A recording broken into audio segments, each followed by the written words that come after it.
പ്രേമം തലീക്കേറിയാൽ വേദന ഒരു മനുഷ്യൻ മൈൻഡ് ചെയ്യൂല. നിങ്ങൾ കണ്ടിട്ടില്ലേ ഉഹദ് യുദ്ധത്തില് നബി സല്ലല്ലാഹു അലൈഹി വസല്ലം തങ്ങളെ ശത്രുക്കളെ ഇങ്ങനെ അങ്ങോട്ട് നോക്കിക്കൊണ്ടിരിക്കുക.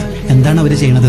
ശത്രുക്കളാണെങ്കിൽ പതിയിരുന്ന് തങ്ങൾക്കെതിരെ ഉന്നം വെച്ച് അമ്പയ്യാൻ ശ്രമിച്ചുകൊണ്ടിരിക്കുമ്പോഴാണ് മഹാനായ അബൂ ദുജാന റളിയല്ലാഹു അൻഹു നബി സല്ലല്ലാഹു അലൈഹി വസല്ലം തങ്ങൾ അങ്ങോട്ട് നോക്കുമ്പോൾ റസൂലുള്ളാഹിനെ മറിഞ്ഞിട്ട് ഇങ്ങനെ നിന്നത്, ഫേസ് ടു ഫേസ് ഇങ്ങനെ മുട്ടിയിട്ട് ഇങ്ങനെ നിന്ന്. എന്നിട്ട് നിന്നിട്ട് പറയണത് എന്താ അറിയാം? തങ്ങൾ ശത്രുക്കളെ നോക്കല്ലേ. എന്താ നോക്കിയാലും തങ്ങൾക്കെതിരെ 50 അവര് വിടുന്നുണ്ട്. 50 തങ്ങൾക്ക് ദേഹത്ത് തറച്ചാൽ പിന്നെ നമ്മളെന്തിനാ ജീവിക്കണത്? അപ്പൊ തങ്ങൾ ആ തലങ്ങോ വിലങ്ങോ ഇങ്ങനെ നോക്കുന്നുണ്ട്, ശത്രുക്കളെ എവിടത്തേക്കൊക്കെയാണ് വരുന്നതും. അങ്ങനെ നോക്കുമ്പോൾ അബൂ ദുജാനങ്ങൾ പറയണത്, നോക്കല്ലേ നബിയെ നോക്കല്ലേ. ഇങ്ങനെ പറയുമ്പോഴേക്ക് തങ്ങൾക്കെതിരെ വരുന്ന 19 ഇരുമ്പിന്റെ അമ്പ് ഈ പുറത്ത് തറച്ചിട്ട് ബ്ലഡ് 19 ദ്വാരത്തുനിന്ന് ബ്ലഡ് പുറത്തേക്ക് പോകുമ്പോൾ അബൂ ദുജാനങ്ങൾ ഇങ്ങനെ തന്നെ നിന്നിട്ട് പറയണത്, നോക്കല്ലേ നബി, എന്റെ മുത്ത് തങ്ങളല്ലേ, നോക്കല്ലേ. ഈ പ്രേമം തലയിക്കേറിയാല് ഇനി 1000 അമ്പ് തറച്ചാലും വേദന ഉണ്ടാവില്ല. പ്രേമം കേറണം തലയിൽ, നാവിലല്ല, സ്റ്റാറ്റസിലല്ല, തലയിൽ കയറണം. അതാണ് വൽ ഹുബ്ബു യഅ്തരിളു ലദ്ദാതി ബിൽ അലമി.